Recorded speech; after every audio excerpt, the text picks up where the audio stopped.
Good morning everyone, welcome back to GK today. I hope आप सब बिल्कुल ठीक होंगे और आज हम डिस्कस करेंगे 6 जनवरी के सबसे मोस्ट इम्पॉर्टेंट करंट अफेयर्स। तो क्योंकि आज सैटरडे है तो जाहिर सी बात है हमारा रिवीजन सेशन नहीं रहेगा, क्योंकि सैटरडे को हम ज़्यादा फोकस करते हैं क्वेश्चंस के ऊपर या ऐसे क्वेश्चंस के ऊपर जो उस वीक में हमारे छूट गए होते हैं किसी वजह से, रादर देन रिवीजन। ठीक है, और मंडे से वापस हम लोग अपना रिवीजन इंक्लूड करते हुए फिर आगे चलेंगे। चलिए स्टार्ट करते हैं अपना सेशन। पहला क्वेश्चन है, who is the author of recently released book titled as why Bharat matters. ये जो पहले स्लाइड पे आपने ये बुक देखी वाई भारत मैटर्स, ये किसकी किताब है आपको ये बताना है। तो यहाँ पे आंसर है हमारे external affairs minister doctor S Jaishankar. इन्होंने हाल ही में रिलीज की है इस नई अपनी किताब को जिसका नाम है वाई भारत मैटर्स, और ये इन्होंने रिलीज किया एक इवेंट के दौरान जो कि नई दिल्ली में हुआ था। ठीक है, इस बुक ने बेसिकली एग्जामिन किया है कि किस तरह से इंडिया का ट्रांसफॉर्मेशन हुआ है in foreign policy over the past decade under PM Modi, और इसके अलावा इसमें इंडिया का जो एवोल्यूशन है विद द रामायणा उसको भी जस्टिफाई किया गया है, और इसमें फर्दर इन्होंने आउटलाइन किया है कि अब 2024 किस तरह से टर्बुलेंट रहने वाला है ड्यू टू जियोपॉलिटिक्स, लेकिन फिर भी इंडिया के पास ऐसी स्ट्रेंथ है कि वो इन चैलेंजेस को फेस कर सके। ठीक है, तो आपको सिंपली बस ये याद रखना है कि वाई भारत मैटर्स नाम की किताब किस इंपॉर्टेंट पर्सनालिटी ने लिखी है। आंसर है डॉक्टर एस जयशंकर। अच्छा, कोई भी किताब जब कोई मिनिस्टर लिखेंगे या कोई एक इंपॉर्टेंट पर्सनालिटी लिखेंगे तभी वो किताब आपको याद करना जरूरी हो जाता है, अदरवाइज ऐसे तो फिर बहुत सी किताबें हैं जो हर दिन रिलीज होती रहती हैं। ठीक है, यहाँ पे एक और न्यूज याद रखिएगा, ये न्यूज छूट गई थी। सुप्रीम कोर्ट ऑफ इंडिया ने हाल ही में इशू किए हैं standard operating procedures for summoning the government officials after observing कि जो कांस्टेंट समनिंग चल रही थी ऑफिशियल्स की instead of relying on government lawyers, वो कॉन्ट्रेरी हो रही है टू द कॉन्स्टिट्यूशनल स्कीम। ठीक है, तो ये जो स्टैंडर्ड ऑपरेटिंग प्रोसीजर है इसका एम है कि गाइडलाइंस को आउटलाइन करना और रिस्ट्रेन करना over use of summons power को बाय द कोर्ट्स, जिसकी वजह से गवर्नमेंट के ऊपर काफी ज्यादा प्रेशर होने लगता है। ठीक है, तो इसमें फर्दर ये कहा गया है कि ऑफिशियल्स समन नहीं किए जा सकते जस्ट बिकॉज कि जो उनका स्टेंस है वो डिफर है फ्रॉम द कोर्ट्स व्यू, और इसकी हेल्प से अब जो एग्जीक्यूटिव जुडिशरी कोऑर्डिनेशन है उसको फर्दर स्ट्रेंथन किया जा रहा है bye avoiding unnecessary harassment of government official. ठीक है, तो अगर आपसे पूछा जाए कि कौन सी ऑर्गेनाइजेशन है जिसने कि हाल ही में जारी किए हैं कुछ standard operating procedure for summoning the government officials in judicial proceeding, तो यह है supreme court of India. Next question है, what is the name of female cheetah that recently gave birth to 3 cubs in Kuno national park that lies in Madhya Pradesh. हाल ही में एक female चीता है कूनो नेशनल पार्क में जिसने 3 cubs को जन्म दिया है। आपको बताना है इस फेमस फीमेल चीता का नाम क्या है। यहाँ पे आंसर है आशा, और ये किस वजह से न्यूज में थी, क्योंकि ये जो फीमेल चीता है इसका नाम रखा था हमारे प्राइम मिनिस्टर नरेंद्र मोदी जी ने। हाल ही में इसने 3 cubs को जन्म दिया है inside Kuno national park in the state of Madhya Pradesh. ठीक है, तो जाहिर सी बात है ये जो इवेंट है ये एक मेजर माइलस्टोन साबित होगा हमारी चीता रिस्टोरेशन प्रोजेक्ट के लिए, और अथॉरिटीज अब क्लोजली मॉनिटर कर रही हैं आशा को और उसके बच्चों को, जिससे कि वो एंश्योर कर सकें इनकी हेल्दी ग्रोथ एंड डेवलपमेंट। ठीक है, तो आपसे क्योंकि कूनो नेशनल पार्क चर्चे में आ गया है तो ये पूछा जा सकता है कि कूनो नेशनल पार्क की लोकेशन क्या है। Answer is Madhya Pradesh. Next है, which 3 items from Arunachal Pradesh recently receive the GI tag. Arunachal Pradesh के कौन से 3 आइटम्स हैं जिन्होंने हाल ही में जीआई टैग रिसीव किया है। तो अरुणाचल प्रदेश के 3 प्रोडक्ट्स कौन कौन से हैं।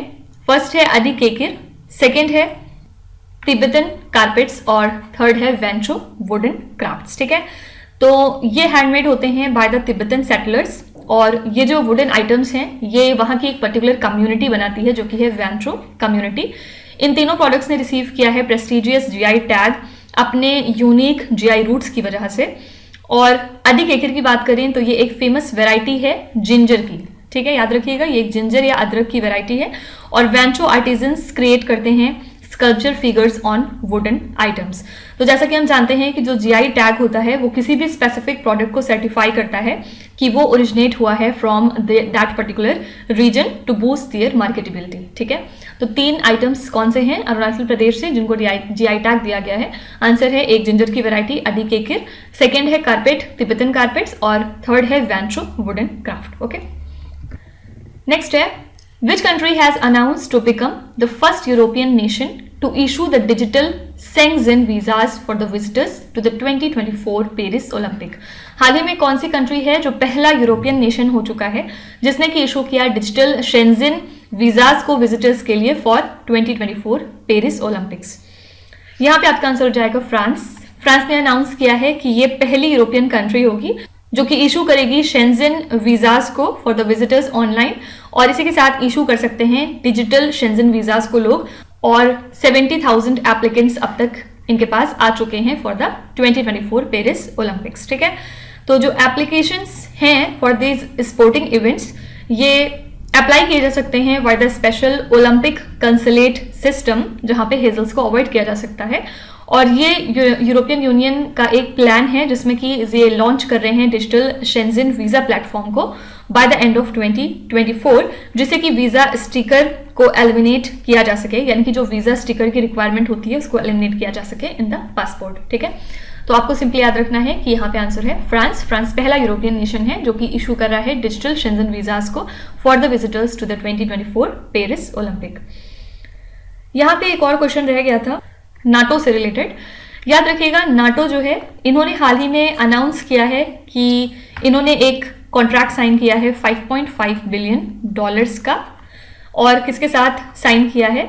यूरोप में साइन किया है to purchase up to 1000 Patriot air defence missiles अपनी सिक्योरिटी को और मजबूत करने के लिए, क्योंकि इनको काफी ज्यादा थ्रेट है फ्रॉम रशिया। ठीक है, तो नाटो के जो भी मेंबर कंट्रीज हैं उन्होंने ये पैक्ट साइन किया है, जिसके बाद ये पैट्रियट मिसाइल डिफेंस सिस्टम को परचेज कर रहे हैं। ठीक है, और ये जो डील है ये क्यों आई है?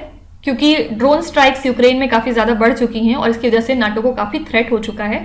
और ये जो पैट्रियट सिस्टम्स होते हैं ये कौन से नेशन से अप्लाई करते हैं? जैसे कि यूएस और जर्मनी वगैरह। ओके, और ये जो पैट्रियट मिसाइल डिफेंस सिस्टम है इनको यूक्रेन ऑलरेडी यूज कर रहा है टू शूट डाउन रशिया के attacks in this 11 month war. ठीक है, तो अगर आपसे पूछा जाए कि नाटो ने एक कॉन्ट्रैक्ट साइन किया है to buy 1000 units of which missile defence system, तो आंसर हो जाएगा पैट्रियट। ओके, इसका नाम जरूर आपको याद रखना है।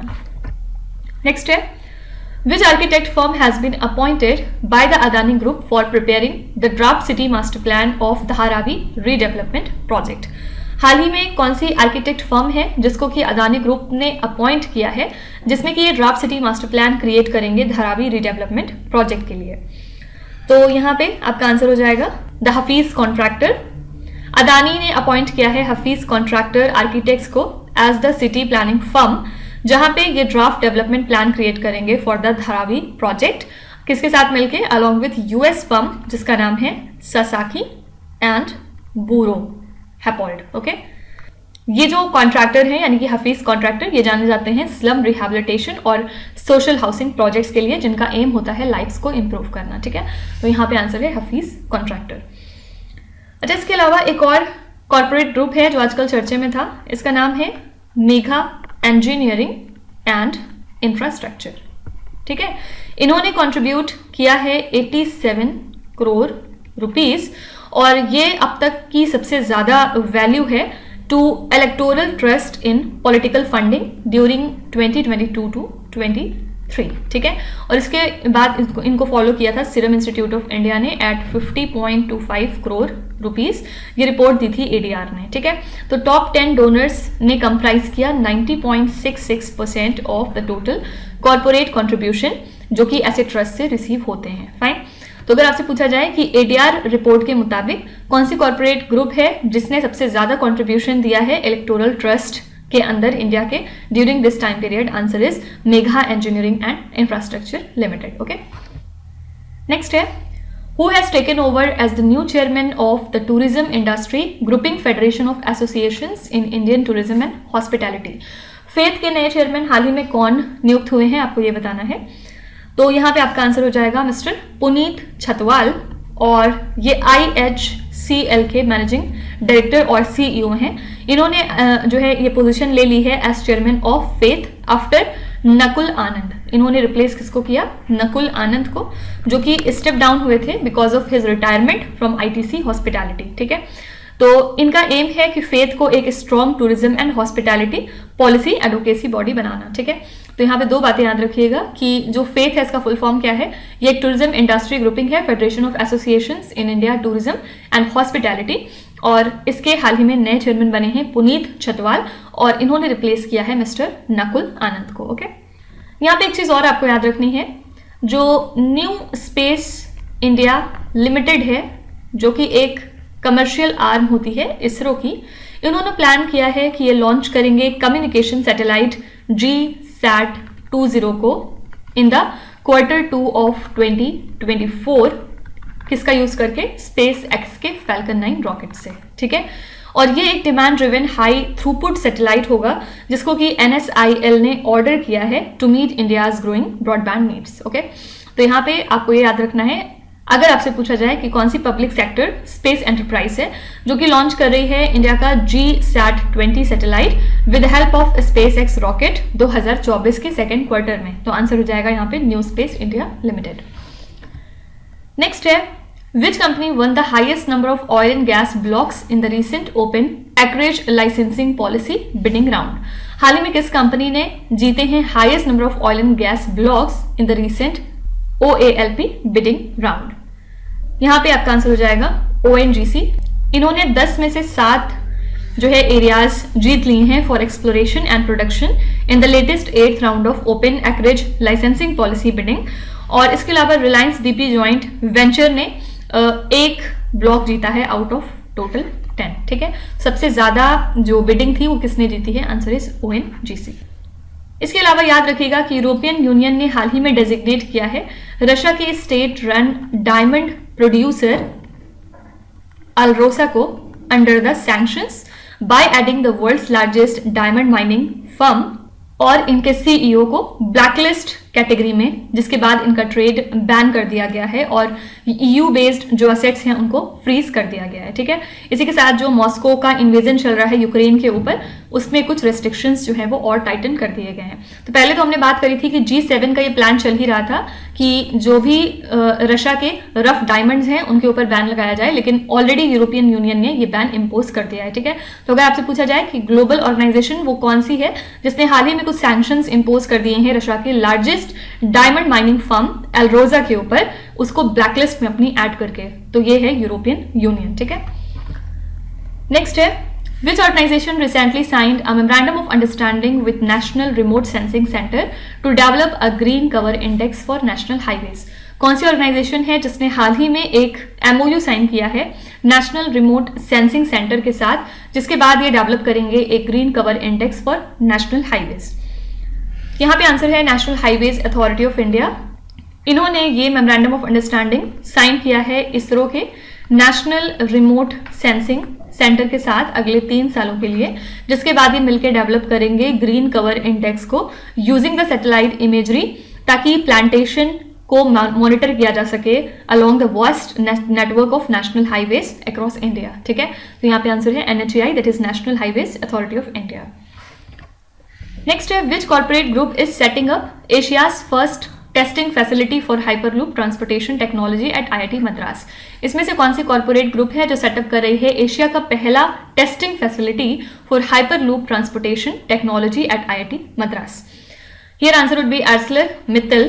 इन्होंने पार्टनरशिप करी है IIT मद्रास के साथ, और अब ये कंस्ट्रक्ट करेंगे एशिया का पहला testing facility for hyperloop pods and systems, जो कि इनेबल करेगा मैग्नेटिक लेविटेशन को through vacuum tubes for high speed transportation of goods and people. ठीक है, तो यहाँ पे आंसर है ArcelorMittal। नेक्स्ट है, which state government has prohibited the government offices from purchasing petrol and diesel vehicles from 1st of January 2024? कौन सी state government है जिसने अब गवर्नमेंट ऑफिसेस को प्रोहिबिट कर दिया है कि वो पेट्रोल एंड डीजल व्हीकल्स को नहीं परचेज कर सकते, और ये जो इनका ऑर्डर है ये वैलिड हो चुका है फ्रॉम 1st of January? तो यहाँ पे हिमाचल प्रदेश की गवर्नमेंट ने 2 इंपॉर्टेंट डिसीजंस लिए थे 1st of January को। सबसे पहला तो इनका यही था कि सारे के सारे गवर्नमेंट ऑफिसेस को अब इन्होंने प्रोहिबिट कर दिया है कि वो पेट्रोल और डीजल व्हीकल्स नहीं खरीद सकते, और इनका ये जो डिसीजन है किस वजह से है, ताकि क्लीन एंड ग्रीन एनर्जी को हिमाचल प्रदेश में प्रमोट किया जा सके। कब तक? बाय 31 मार्च 2026। ठीक है, और जो गवर्नमेंट है वो अब सिर्फ और सिर्फ परचेज कर सकती है इलेक्ट्रिक व्हीकल्स को। तो इसी के साथ ये इनका कमिटमेंट शो करती है एनवायरमेंटल प्रोटेक्शन के टुवर्ड्स। ठीक है, तो यहाँ पे आंसर है हिमाचल प्रदेश। क्या बता सकते हैं कि हिमाचल प्रदेश का दूसरा एक इंपॉर्टेंट डिसीजन क्या था? अगर आपको पता है तो आप कमेंट्स में लिखिए, अदरवाइज मैं आपको नेक्स्ट लेक्चर में जरूर बताऊंगी। इसके अलावा देखिए, जो central council for research in Ayurvedic sciences है, इन्होंने लॉन्च किया है मिलके national commission for Indian system of medicine के साथ। क्या लॉन्च किया है? Smart 2.0 campaign. ठीक है, ये बेसिकली क्यों लॉन्च किया है? ताकि क्लिनिकल स्टडीज को प्रमोट किया जा सके in the priority areas of Ayurveda through mutual collaboration with Ayurveda institutions across India. ठीक है, इनका बेसिक ऑब्जेक्टिव है कि एविडेंस जनरेट कर सकें ऑन एफिशिएंसी या efficacy and safety of Ayurveda interventions using the interdisciplinary research method. Fine, तो अगर आपसे पूछा जाए कि कौन सी ऑर्गेनाइजेशन है जिसने कि अलॉन्ग विद CCRAS लॉन्च किया है स्मार्ट 2.0 प्रोग्राम को, किस लिए? क्लिनिकल स्टडीज को प्रमोट करने के लिए in the priority areas of Ayurveda. तो आंसर हो जाएगा आपका national commission for Indian system of medicine, NCISM। ठीक है, CCRAS का फुल फॉर्म क्या बताया आपको? Central council for research in Ayurvedic sciences. Next है, Who is the current CEO of the Indian Cyber Crime Coordination Center? Indian Cyber Crime Coordination Center के current CEO कौन है? तो यहाँ पे आंसर है मिस्टर राजेश कुमार। ये CEO हैं Indian cyber crime coordination centre के, और हाल ही में इन्होंने एक रिसेंट मीडिया इंट्रैक्शन किया था जिसमें इन्होंने कुछ स्टैटिस्टिक्स रिवील किए हैं कि 10,300 करोड़ रुपीस वो चुरा लिए गए इंडिया में by the cyber criminals since April 2021। ठीक है, तो इतना अमाउंट साइबर क्रिमिनल्स ने चुराया है। और I4C यानी कि Indian cyber crime coordination centre की बात करें तो एक बॉडी है जो कि स्टैब्लिश की गई थी under ministry of home affairs, जिसका काम है एक फ्रेमवर्क प्रोवाइड करना for law agencies to tackle the cyber crime. ठीक है, तो इसके करंट CEO हैं मिस्टर राजेश कुमार। नेक्स्ट है, Who is the author of Chip War? The Fight for the World's Most Critical Technology? इस बुक के राइटर कौन है आपको ये बताना है। यहाँ पे आंसर है क्रिस मिलर। इन्होंने इस बुक को लिखा है जिसमें इन्होंने US चाइना सेमीकंडक्टर की जो राइवलरी है उसको काफी हद तक एक्सप्लेन किया है, और हाल ही में इनको इनवाइट किया गया है तमिलनाडु के ग्लोबल इन्वेस्टर्स मीट में। ठीक है, इसी वजह से ये न्यूज में आ गए थे, और इनकी जो प्रेजेंस यहाँ पे रहेगी वो डेफिनेटली यूथ को एनर्जाइज करेगी, और पॉलिसी डिस्कशंस को फॉस्टर किया जाएगा इस सेक्टर में, जिसमें कि स्टेट काफी एम कर रहा है ग्रो करने का। ठीक है, तो क्रिस मिलर ने किताब लिखी है chip war, the fight for the world's most critical technology, और किस वजह से आजकल न्यूज में है? क्योंकि इनको इन्वाइट किया गया है तमिलनाडु के ग्लोबल इन्वेस्टर्स मीट में। फाइन, तो इसी के साथ हमने आज के सभी इंपॉर्टेंट करंट अफेयर्स को कवर कर लिया। बीच में हमारे जो भी क्वेश्चन स्किप थे उनको भी हमने यहाँ पे देख लिया है। तो मंडे को फिर हम मिलेंगे with our revision session as well. तो कल संडे है, आप थोड़ा रेस्ट कर सकते हैं। इसके अलावा जो भी आपका छूट चुका है या कोई चीज़ अगर आपको रिवाइज करनी है तो वो एक दिन का ब्रेक इसीलिए आपको दिया जाता है ताकि आप मंडे से फ्रेशन अप होकर फिर से हमारे साथ जुड़ सकें। तो चलिए फिर आपके क्विज पे चलते हैं, जहाँ पे स्क्रीन पे आपको 5 क्वेश्चंस दिखाई दे रहे होंगे। ये क्वेश्चंस ऑलरेडी हम पीछे कहीं ना कहीं डिस्कस कर चुके हैं। तो अब यहाँ पे आपको वीडियो को पॉज करना है, हर क्वेश्चन को ध्यान से पढ़ना है, और इसमें से आपको जितने भी आते हैं आप उनका जवाब कमेंट्स में मेंशन कर सकते हैं, और जो नहीं आते उसके लिए बिल्कुल भी परेशान होने की जरूरत नहीं है। विथ टाइम डेफिनेटली आपका स्कोर जो है वो इम्प्रूव करेगा, बस आपको हमारे साथ कंसिस्टेंट और परसिस्टेंट रहने की ज़रूरत है। So that's it for today. I hope you have like the session. आज का सेशन आपको कैसा लगा आप ज़रूर बताइएगा कमेंट्स में। साथ ही साथ आपका कोई भी रिव्यू है, फीडबैक है या फिर सजेशन है तो वो भी आप हमें बता सकते हैं। हमें जानकर खुशी होगी और हम पूरी कोशिश करेंगे उसको इम्प्लीमेंट करने की। तो कल फिर हम मिलेंगे सेम टाइम सेम जगह कल के करंट अफेयर्स के साथ। Till then stay tuned. Thank you so much for watching and please do not forget to subscribe to GK Today. With this, me Nuzhat Sana signing off.